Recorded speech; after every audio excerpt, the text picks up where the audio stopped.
من مشارق الأرض إلى مغاربها ومن يمينها إلى شمالها ومن قاف إلى قاف من لدن آدم إلى يوم القيامة شيء لله لهم الفاتحة أعوذ بالله من الشيطان الرجيم بسم الله الرحمن الرحيم الحمد لله رب العالمين الرحمن الرحيم مالك يوم الدين إياك نعبد وإياك نستعين اهدنا الصراط المستقيم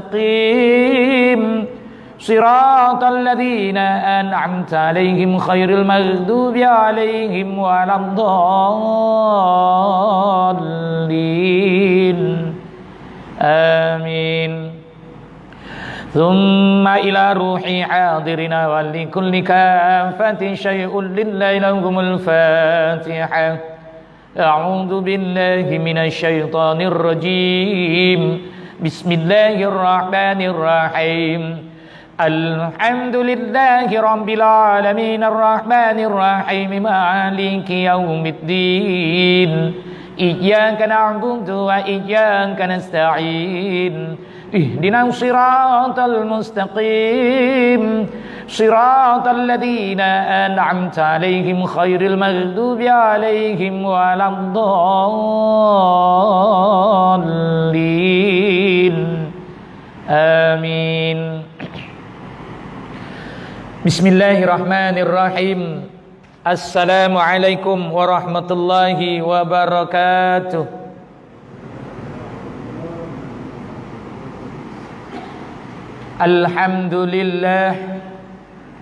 Alhamdulillahi nahmaduhu wa nasta'inuhu wa nastaghfiruh wa na'udzu billahi min sururi anfusina wa sayyiati a'malina may yahdihillahu fala mudilla lahu wa may yudlil fala hadiya lahu أشهد أن لا إله إلا الله وحده لا شريك له وأشهد أن محمدا عبده ورسوله صلى الله عليه وعلى آله وأصحابه ومن تبعهم بإحسان إلى يوم الدين رب اشرح لي صدري ويسر لي أمري واحلل عقدة من لساني يفقهوا قولي سبحانك لا علم لنا إلا ما علمتنا إنك أنت العليم الحكيم ربنا افتح بيننا وبين قومنا بالحق وأنت خير الفاتحين اللهم افتح لي بفتوح العارفين اللهم يسر ولا تعسر فإن تيسر كل عسر عليك ياسر اللهم تمم بالخير برحمتك يا أرحم الراحمين آمين يا رب العالمين أما بعد الحمد لله والشكر لله wala haula wala quwata illa billah. Yang dimulakan, yang dikasihi Imam Masjid Farid Bilal, yang dihormati, yang dikasihi pengurusi dan seluruh ahli jatan qasalnya, yang dihormati, yang dikasihi para imam, para Bilal, para guru, bapak haji, bapak, ibu-ibu hajah, ibu-ibu hadirin hadirat rahimakumullah. Pertama-tamanya rafa syukur kehadirat Allah Subhanahu wa taala pada petang yang mulia, pada malam yang berbahagia ini. Kita singgah sebentar di halaman syurga Allah. Tapi syurga yang ada ini orang dah selalu tengok tak indah, dia kata. Sedangkan syurga Allah itu terlalu indah. Disitulah adanya keampunan, disitunya ada ketenangan, disitu adanya kehebatan. Tinggal kita sajalah yang menghargai apakah sebenarnya syurga yang kita idamkan. Kalau kita membeli belah, umpama di syurga, dia tak tahu syurga itu apa agaknya, ya. Kalau sugar itu dia tahu, syurga kurang tahu. Jadi sahabat yang dirahmati Allah, bagaimana kita nak mendapatkan syurga tetapi kita belum beramal? Kerananya baginda Rasulullah sebut, ya, bagaimana orang yang beramal itu pastikan melalui ilmunya. Kalaulah orang yang mempelajari ilmu itu, baginda Rasulullah sebut mempelajari ilmu syariat. Ilmu syariat, kerana syariat itu adalah kalamku, kata Rasulullah. Syariat itu adalah ilmu yang digarap, belum lagi beramal. Dan kita ini ditakut syariat pun tak beramal. Kerananya kalau orang beramal, pastinya dia mempunyai guru dia. Tak ada orang ngoer dia terus beramal, tak ada. Dia pastikan dia belajar dulu, dan bagaimana, dah belajar dah, ilmu dah hebat, tapi bagaimana cara beramal, itu yang menjadi renungan kita. Kalau baginda Rasulullah, syariat itu adalah kalamku, maka Allah juga firmankan, carilah jalan menuju cahaya yang gemerlapan. Maka Allah pun sebut, was-sama'i wa tariq, was-sama'i wa tariq, demi langit ada jalannya. Senang ceritanya gitulah. Kalau langit ada jalan ke? Langit tu kat mana langit? Dah ada orang sampai ke langit? Dah ada. Dia sampai ke langit. Belum ada manusia yang sampai ke langit, sahabat. Kecualilah baginda Rasulullah. Yang lain cuma hanya di angkasa raya saja. Dia pergi bulan, masih lagi di angkasa, belum sampai langit. Kalau kita lihat lelangit macam mana? Sundul. Maksudnya sampai itu lelangit. Dan langit itu ada pintunya. Sampai ke pintu, siapa yang sampai ke pintu langit? Kalau tak hanya baginda Rasulullah. Itu sebab kata Allah, demi langit ada jalan. Wasama'i wa tariq. Kalau kita hidup tidak bertarik, kita belum berjalan. Melakukan ibadah tidak bertarik, belum ibadah. Kerana Rasulullah sebut tarik itu adalah amalanku, itu amalku. Dan kita tak nak bertarik, kenapa? Sebab kita belum faham arti ilmu yang kita pelajari, ilmu syariat itu. Kerananya kalau kita ahlul sunnah wal jamaah, empat ini wajib tahu. Empat. Yang pertama adalah ilmu syariat. Ilmu kita garap segala apa ilmu yang ada. Jangan ilmu hitam sudah. Ya. Ilmu matematik, ilmu sains, ilmu fiqh, ilmu apa segalanya. Jangan ilmu hitam. Ilmu gaib, ya, wajib dipelajari ilmu gaib. Kenapa wajib dipelajari? Sebabnya Allah itu gaib. Jadi kita pelajari ilmu gaib, mengenali Allah. Jadi yang sampai ke langit itu hanya baginda Rasulullah. Sehingga Jibril ketuk pintu dia. Drok drok drok. Assalamualaikum, dijaga. Siapa yang jaga? Para nabi yang terdahulu. Siapa tu? Ini Muhammad. Baru diberi laluan. Boleh masuk ke langit yang seterusnya.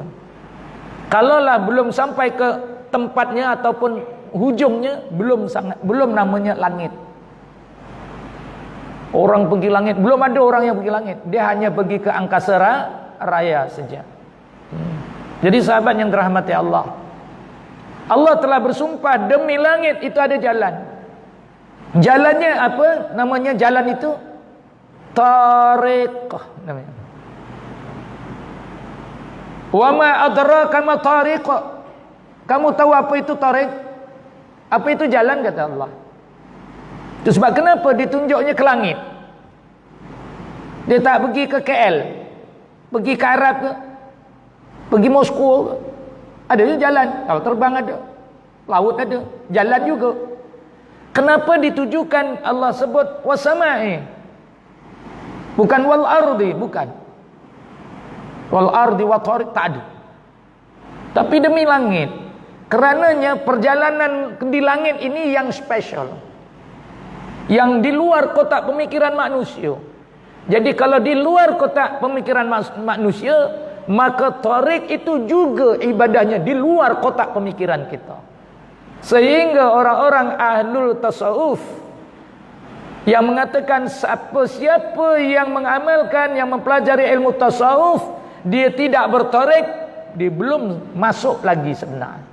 Itu sebab sahabat, kita nak mempelajari bab solat bertasawuf, tapi kita tidak bertarik, maka kita masih lagi tergapai-gapai, belum faham. Berapa ramai orang yang solat belum bertarik? Kerananya amalan tariqah itu pastinya mempunyai kaifiyah. Itu kaifiyah. Sedangkan kita nak berselawat, selawat yang diajar, ya, kalau dalam JDT berselawat tu, dia ada kaifiyah selawat dia sendiri. Bermaksud setiap ibadah itu mesti ada kaifiyah. Kaifiyah apa maksudnya? Tata cara. Ada cara dia. Bukan gitu-gitu. Itu sebab kenapa ditujukan ke langit? Kerananya ke langit itu Rasulullah yang berjalan, kelajuannya tak tahu nak diceritakan. Kerananya Rasulullah sampai di Sidratul Quddus, balik semula ke Mekah hanya dalam masa 6 jam. 6 jam saja. Lepas tengah malam, sebelum subuh dah balik. Itu sebab solat pertama yang didirikan oleh baginda Rasulullah ada solat zuhur. Setelah Jibril ajar macam mana waktu dia dan solat dia. Itu sebab kenapa Rasulullah menuju ke langit? Kerana nak menunjukkan ketinggian, kemuliaan Allah Subhanahu Wa Taala. Kalau langit itu seperti ke atas, habis kalau kita sebelah sini, yang dia macam ke sana. Kan bulat bumi. Kalau kita duduk sebelah sini, Rasulullah sebelah sini, dia menuju ke sana. Ke atas. Kalau kata sini, kita ke sana pula. Itu bermaksud bahawa yang kedudukan Allah itu yang disebutkan wahdaniyat, yang tak ada posisinya.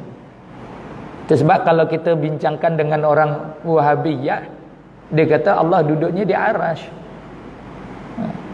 Itu memanglah secara logiknya memang Allah di arasy. Sedangkan Rasulullah sebut ketika mana seseorang itu sujud, orang itu hampir dengan Allah. Lah kalau ada kat bumi Allah pula.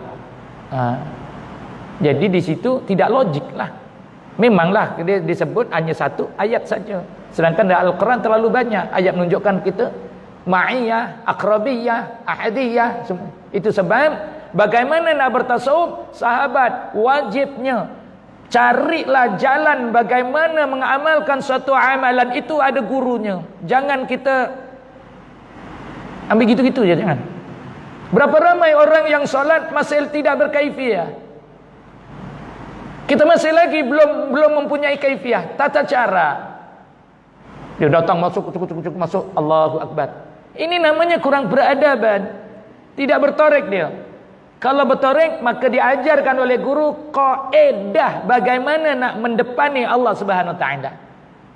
Sehingga kalau kita dah solat, barulah ihsan itu datang. Ihsan itu ada pada diri kita. Di mana ihsan itu disebut kita lakukan ibadah umpamanya kita melihat Allah Subhanahu Wa Taala. Kita boleh nampak Allah. Kalau kita tak dapat lihat Allah, sebenarnya Allah sangat melihat kita. Jadi sahabat yang dirahmati Allah, kalaulah dalam hidup kita ini tidak bertarik, bermaksud kita ini belum melakukan ibadah, itu adalah ungkapan para ulama tasawuf. Kenapa? Sebab berpandukan hadis Rasulullah. Apabila kita beramal di dalam ilmu tarik, kerana ilmu tarik ini adalah dijaga akan silsilahnya, dijaga jurainya, dijaga sanadnya, supaya ianya asli. Bagaimana disebut? Kerana tarekah itu adalah amalan baginda Rasulullah, maka setiap tarekah itu mempunyai kaifiyahnya. Contoh solat. Kaifiyah solat macam mana yang dah diajar? Apakah kaifiyah solat? Tata caranya. Bagaimana tata caranya? Kita terus solat saja. Ini yang menjadi masalah kita. Kita sampai terus solat, sedangkan diturunkan pada kita kunci segalanya ibadah. Tak kisahlah guru mana yang mengajarkan, dia akan turunkan kaifiyahnya. Sebab kalau ilmu tarik itu ada 4. Setelah wafat baginda Rasulullah 4. Daripada Abu Bakar, daripada Umar, daripada Utsman dan Ali, mempunyai 4 tariqahnya. Adanya Qadariyah, ada Naqsabandiyah, ada Sajaliyah, adanya Muhammadiyah. 4 ini, tapi berpecah di bawahnya yang tidak lari. Daripada Abu Bakar apa dia, daripada Ali apa dia, daripada Umar apa dia, daripada Utsman apa dia. Itu sebab dalam ilmu tarik dia kata, kalau misal katalah orang-orang yang bukannya ahlul sunnah wal jamaah, dia katakan tarekah itu menyesatkan, sedangkan itu menjadi kewajiban. Nasib baik tak jadi wajib, tapi wajib dipelajari. Sebab kita nak melakukan ibadah, setiap ibadah perlu ada kaifiahnya. Contoh sahabat, kita nak solat, dah diajar pada kita kunci ibadah 5 perkara. Kunci ibadah, semua ibadah gunakan kunci itu. Orang nak menikah, orang nak menikah pak, tak pernah menikah pak? Ya pasti pernah nikah ya, banyak kali. Saya nikah pun banyak kali jana. Sebelum nikah dia mesti dikaifiahkan dulu. Apa dia? 5 perkara. Mesti dia baca istihazah, basmalah, istighfar, selawat dan syahadah. Ini adalah kuncinya, pokok segala kunci. Jadi orang yang nak menikah pun suruh baca itu juga. Dah ada pengalaman nikah? Dah kan? Kita baca apa? Itulah bendanya. Kalau zaman dulu anak kahwin 3, dulu senang aja. Sekarang susah lah sikit. Kenapa disusahkan? Sebab memang susah. Kalau dia susah, kahwin lagi. Jadi setiap ibadah, sehingga Allah sebut fas'alu ahlal zikri. Kita kena tanya orang yang pakar dalam zikir ini. Kita nak berzikir ada caranya, kita nak membaca Al-Quran ada caranya, kita nak, semua ada cara. Tidak ada yang tak ada cara, sebab guru itu menurunkan dengan kaifiahnya. Kenapa dijaga kaifiah sahabat? Supaya ilmu itu dapat meresap dalam jiwa kita. Apabila kita dah bertarik, itulah sebenarnya hakikat kehidupan, itulah hakikat solatnya kita. Kenapa? Kita merasai keseronokan ibadah, kita merasai nikmatnya ibadah, itulah hakikatnya sebenar. Naik tangga lagi namanya hakikatullah. Hakikat itulah ibadahnya. Apabila kita dah rasa seronok, maka kita hampir dengan Allah, maka disebutnya akan ma'rifatullah. Kita dapat kenal Allah. Rasulullah sabdakan, man arafa nafsahu faqad arafa rabbahu. Barang siapa kenal dirinya, tengok kedudukan mana tu. Dia kenal diri dia, baru dia boleh kenal Allah. Siapa dirinya itu? Ini yang kita nak faham. Berapa ramai orang yang solat tak pernah mengajak rohnya bersolat. Cuba ditanya sahabat. Kerana roh tak pernah disucikan. Kalau kita nak melakukan ibadah solat, wajibnya kita berwudu. Jasad sudah dilakukan wudu, tapi bagaimana roh itu nak diwudukkan, nak disucikan, tazkiyatun nafs. Bagaimana nak bertazkiyatun nafs? Ini yang menjadi masalah kita. Selamanya kita berwuduk, roh tak pernah diajak untuk solat. Itu sebab hakikat solat kita tak dapat. Kerana pada dasar kita dah gagal. Itu sebab apabila kita praktikal solatnya, terus kita tak faham bagaimana nak mengendalikan yang Rasulullah kata, sallu kama ra'aitumuni usalli. Saya dah sebut banyak kali. Janganlah kita di depan Allah Subhanahu wa taala tidak ada satu sunnah pun dalam diri kita ketika mana di depan Allah. Jangan selamanya buat macam gini. Jangan tak ada satu sunnah. Kerananya Rasulullah lah yang bersusah payah bertemu dengan Allah, mendapatkan akan solat yang Jibril tak boleh bawa. Kerana terlalu beratnya. Memang berat, tapi ringan ditinggalkan. Jibril pun tak mampu. Apabila dia nak dibawa wahyu itu tak termampunya Jibril, maka Allah perintahkan, suruh Muhammad jumpaku.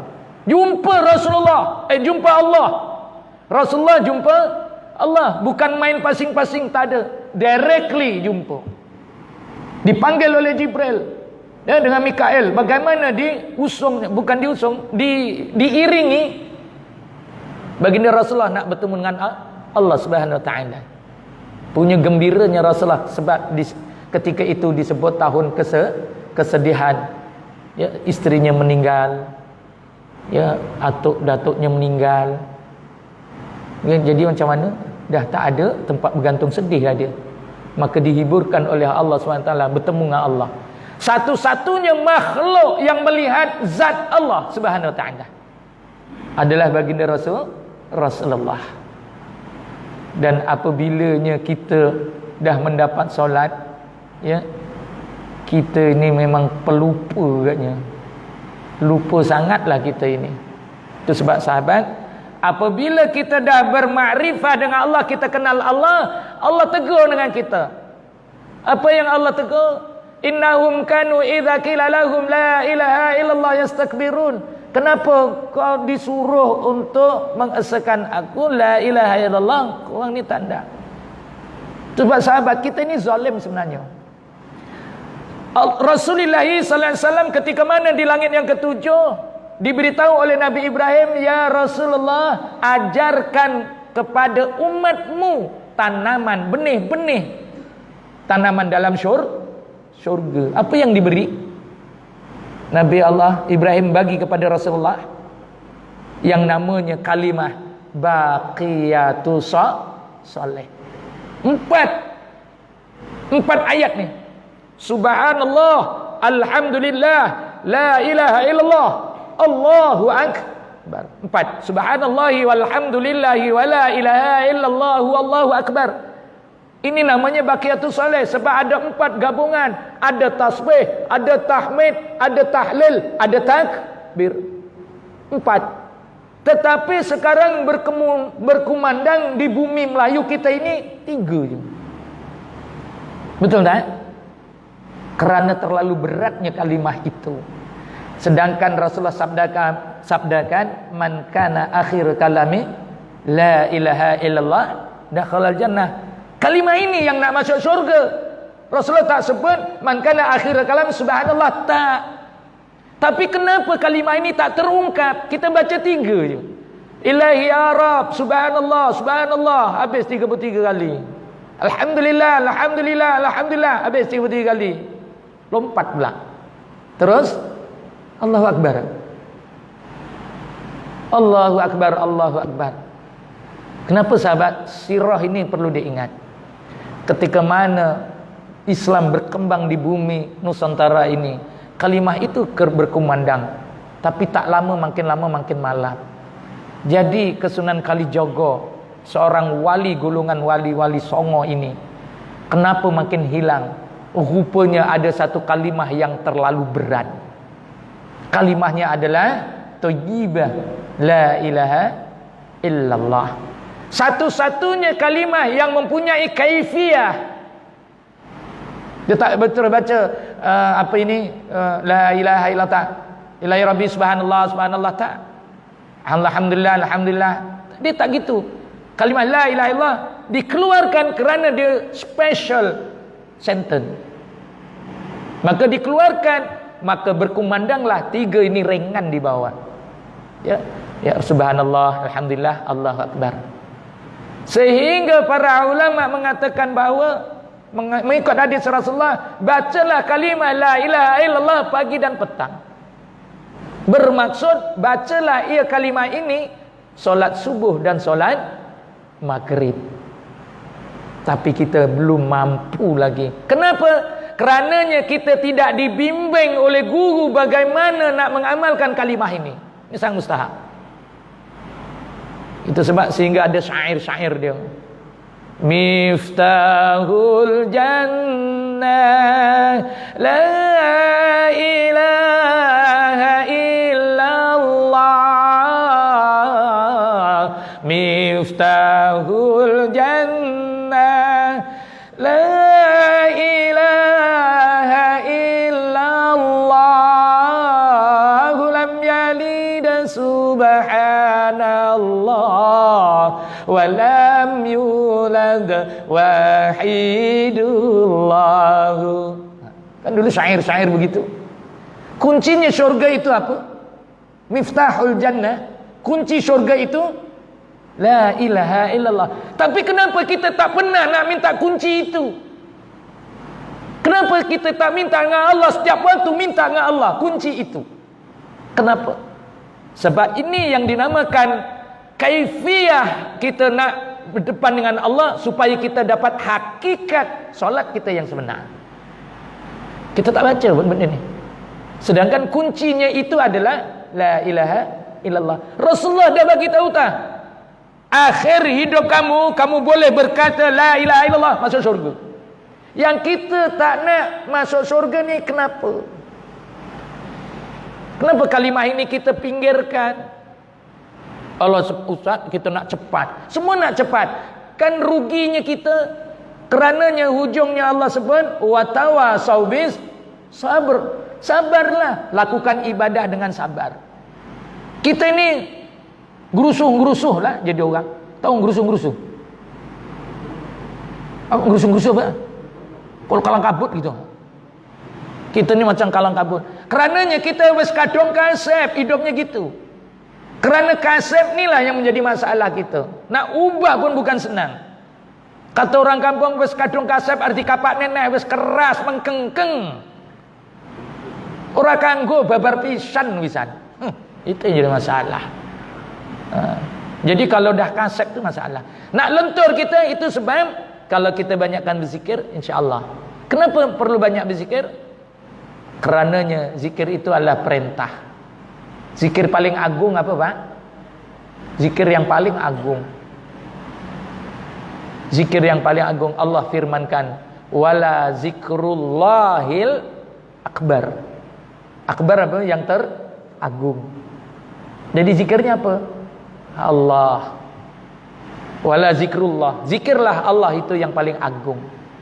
Tapi ada juga para entah apa, saya pun tak faham. Mana ada zikir Allah, Allah tak ada makna dia tu. Wah, diviralkan. Ini orang ni sedar ke tak sedar dia cakap ni. Zikir Allah ada dengar? Zikir Allah tak ada makna dia tu. Kok goblok, kok songok pergi piye tu? Wis kadung dasi sobat buntet itulah jadi gitu. Tak tahu nak cakap apa. Kalaulah kalimah Allah, dia kata kalimah Allah itu kena ada depannya. Ini paham berai? Itu sebab jangan begitu, sebab kalimah Allah adalah zatnya. Allah itu adalah zatnya. Jadi sahabat yang dirahmati Allah, ketika mana kita melakukan ibadah solat, berkaifiah lah. Tak kira solatnya solat apa. Lebih-lebih lagi solat sunat. Berapa ramai orang yang solat sunat tidak pernah beradab di depan Allah. Kaifiah itu tata cara ataupun beradab depan Allah. Ada pertanyaan, Ustaz, kalau kita dah baca sekali, solat-solat lain baca tak? Ya bacalah. Kenapa? Setiap solat tu kuncinya lain-lain. Modern Asia kunci lain, Yamaha kunci lain, Honda Accord kunci lain, Toyota kunci lain. Kereta tak? Ya kereta juga. Kunci ni sama tak? Lain. Tapi kunci tak? Ya kunci.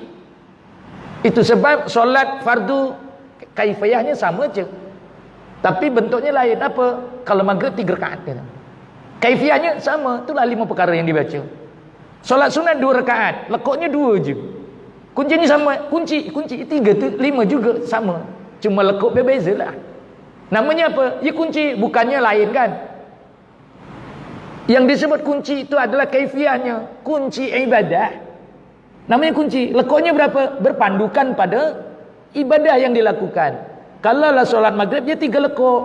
Kalau solat sunat 2 lekuknya. Kalau isyak, ya 4. Gitu.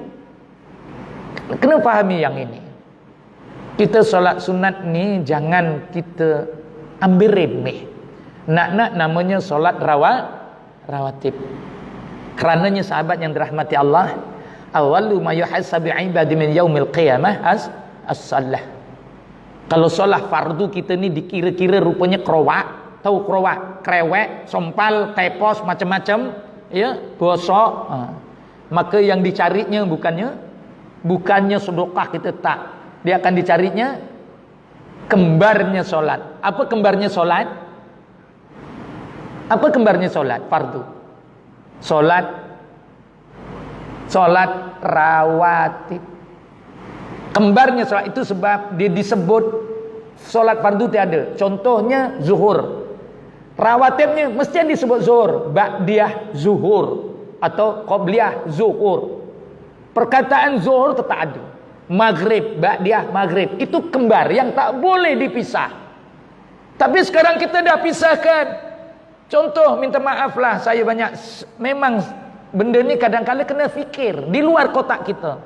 Contohnya solat Jumaat, kembarnya apa? Ba'diyah apa? Ba'diyah zuhur.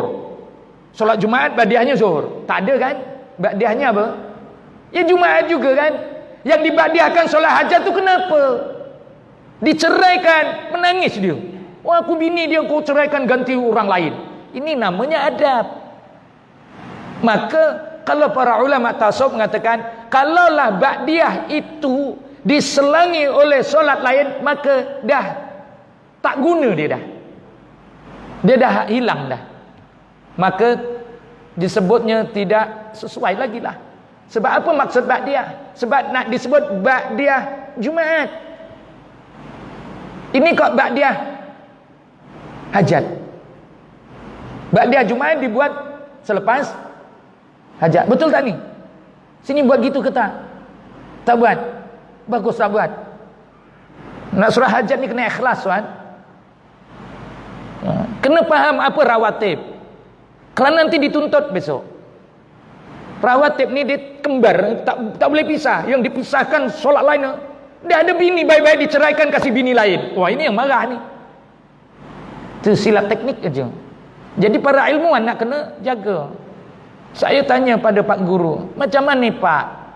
Kok solat Jumaat, kok selepas ni solat hajat napa? Wong ora belajar piye?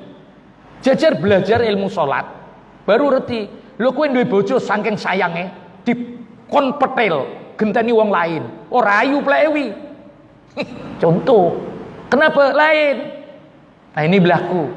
Ya, berlaku di mana-mana masjid. Oh sahabat, hari ini saya kena syap. Sebab saya kena bergegas ke Bukit Perdana untuk online pula. Sebab sini saya tak dibenarkan. Ini ceritanya gitulah. Itu sebab kalau sini tak dibenarkan, saya kena lari tempat lain. Hal maklum tak semua tempat boleh ya. Itu sebab saya berkira-kira.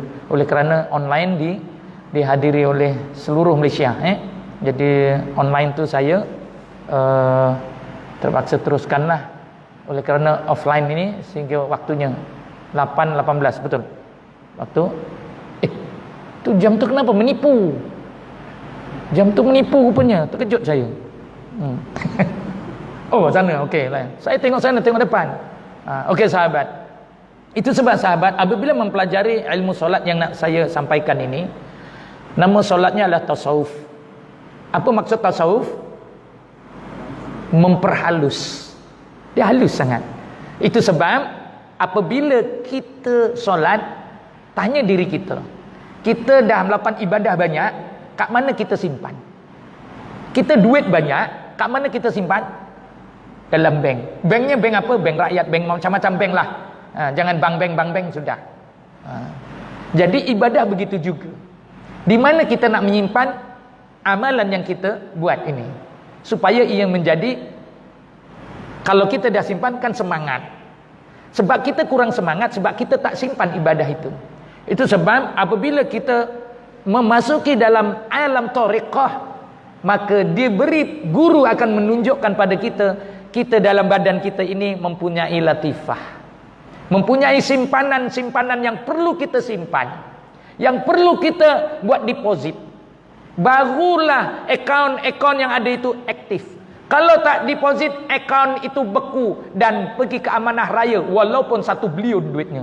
Tak diaktifkan, amanah raya yang untung. Betul? Itu sebab jangan dibekukan. Jadi dalam tubuh kita ini mempunyai latifah ataupun makom-makom. Kalau latifah itu bini kita kat rumah tengah tengok gegar berganja, tengok gitu, latifah namanya. Kan gitu payah. Disebut latifah itu ada maksud makom. Disitulah penyimpanan akan amal ibadah kita.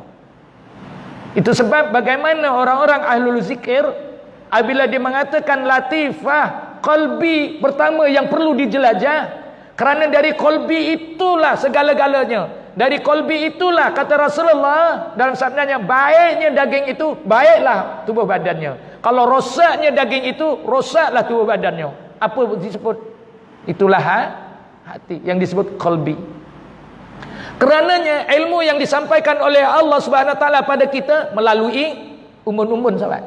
melalui umbun. Itu sebab orang-orang terdahulu, tengok orang dahulu, Pak Kiai, bagaimana supaya jangan lari ilmu tu dia diikat kepalanya, tapi mengikut sunnah. Jadi dia pakai apa sahabat? Kalau nak diikat kepala pakai apa? Pakai tali.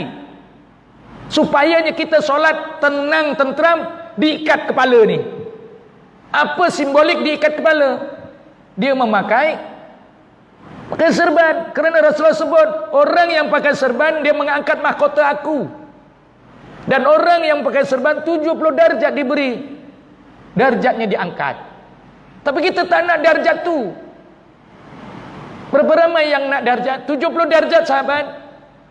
70 darjat tu bagaimana luasnya? Wallahu a'lam. 1000 tahun perjalanan satu darjat antara satu darjat belum sampai lagi.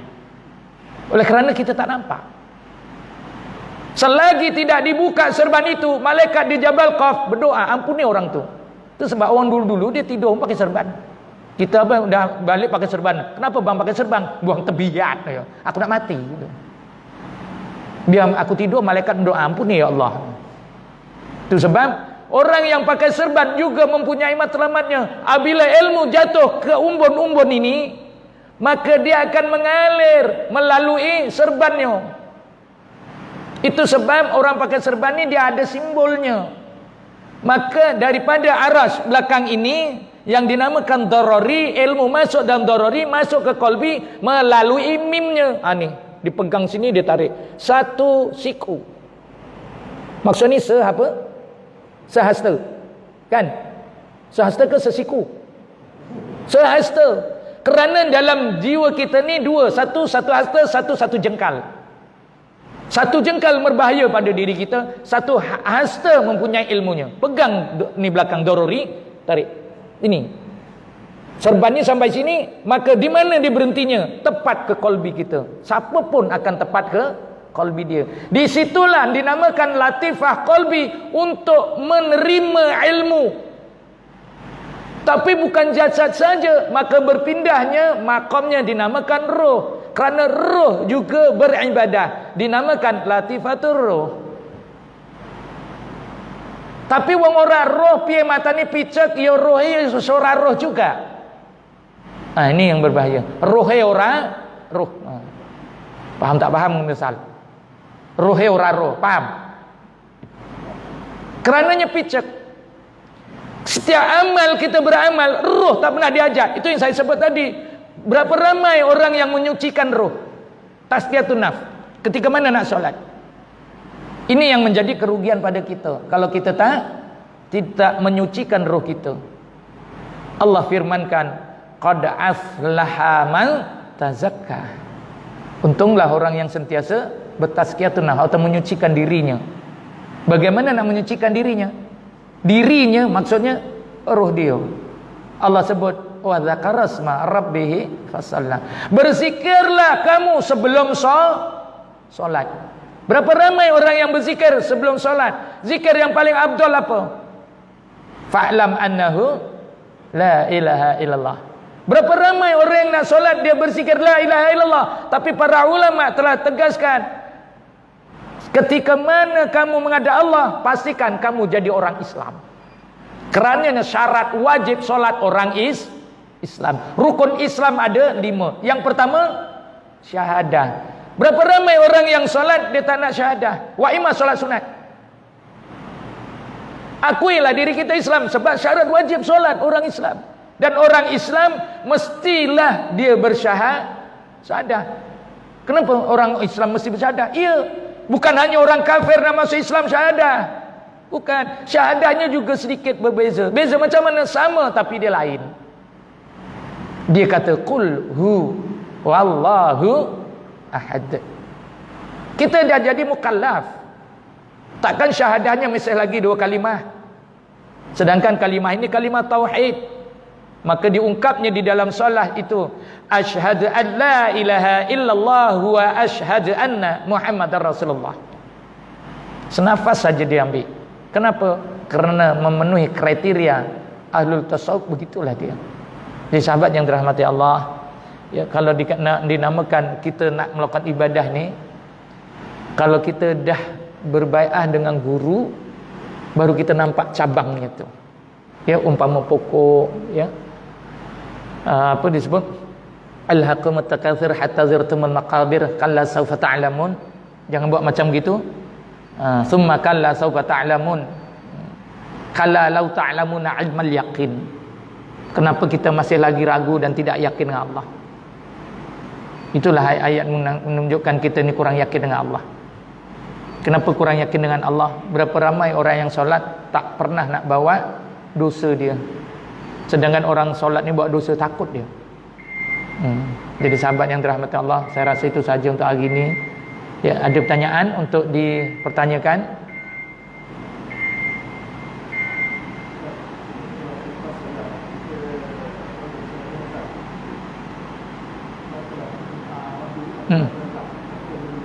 Okey. Bagaimana nak melaksanakan? Ada jenazah depan. Selepas solat fardu dia terus solat jenazah. Ini tak beradab kita dengan waktu itu. Kerananya kenapa bini solat itu kita tak pergi dulu? Contoh, kenapa perlu kita selesai solat fardu sedangkan contohnya muakkad? Contohnya zuhur lah, ya, zuhur. Selepas zuhur itu solatnya adalah solat ba'diyah zuhur itu yang perlu kita buat contohnya. Dan solat jenazah itu kifayah. Ya, kifayah orang dah buat, kita lain yang lain tak payah. Agaknya gitulah. Kerananya ia boleh ditangguh. Sedangkan solat ba'diyah ini tak boleh diselangi apa-apa solat. Apakah salahnya ataupun apakah masalahnya kalau didelay sikit solat jenazah? Karena solat jenazah itu boleh didelay, solat ba'diyah tidak boleh. Kenapa? Selesai solat kita dah zikir, maka tak boleh diselangi wa'imah berkata-kata. Wa'imah ada imam dia betul tangan kuliah lepas solat maghrib. Dia betulkan apa ni namanya? Tempat meja untuk penceramah, maka gugurlah ba'diyah dia.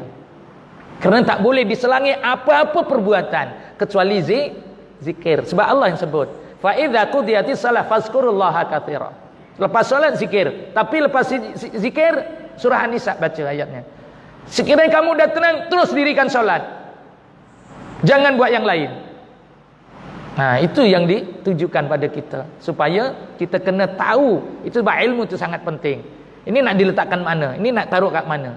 Solat rawatib jangan sesekali diselangi oleh apa-apa perbuatan. Wa'imah dia cerita sawit dah dapat 1 tan aku pun tak boleh, gugur dia.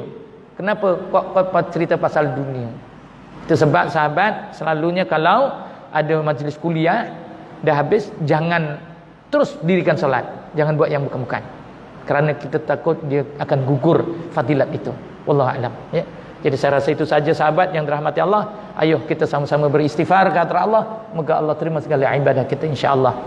Bismillahirrahmanirrahim. Astaghfirullahal azim alladzi la ilaha illa huwal hayyul qayyum wa atubu ilaihi taubatan abdil zalimin la yamliku li nafsihi daran wala naf'an wala mautan wala hayatan wala nusura.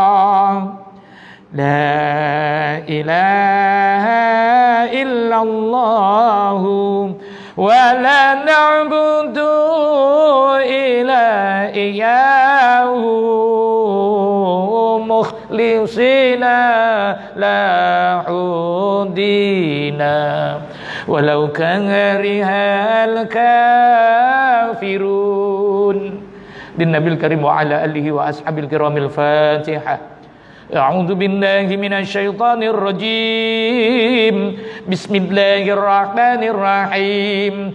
Alhamdulillahi rabbil alamin arrahmanir rahim maliki yaumiddin iyyaka na'budu wa iyyaka nasta'in ihdinas siratal mustaqim siratal ladzina an'amta 'alaihim khairil maghdubi 'alaihim waladdallin